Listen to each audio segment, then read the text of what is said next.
The shopping cart, the ultimate determiner of whether a neighborhood is in a state of improvement or a state of decline. Here we have a Walmart parking lot, and I walk back to my car, and you see this. What is this?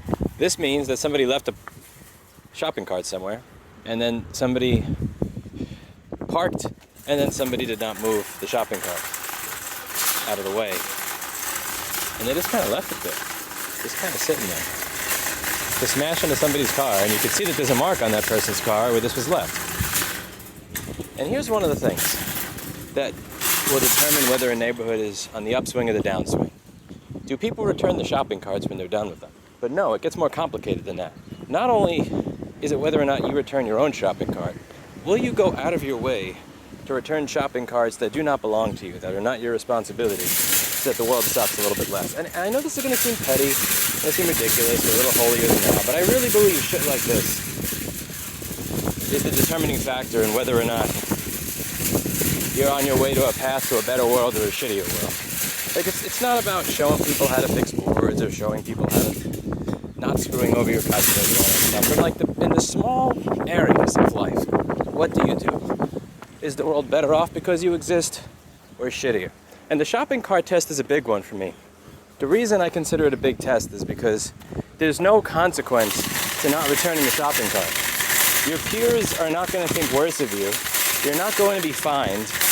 There's no consequence, personally, socially, or legally.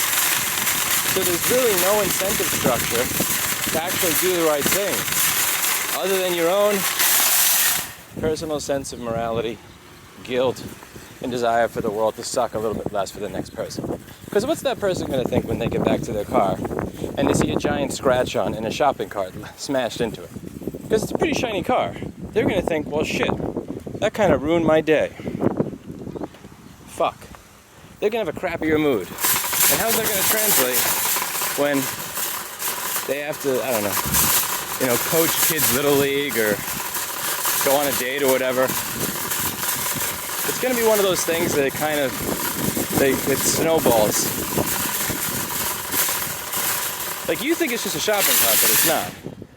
That person's a little bit peeved. When they're a little bit more peeved, they're going to deal with their kid in a different way, or their students in a different way, or their boss in a different way, or their patients in a different way.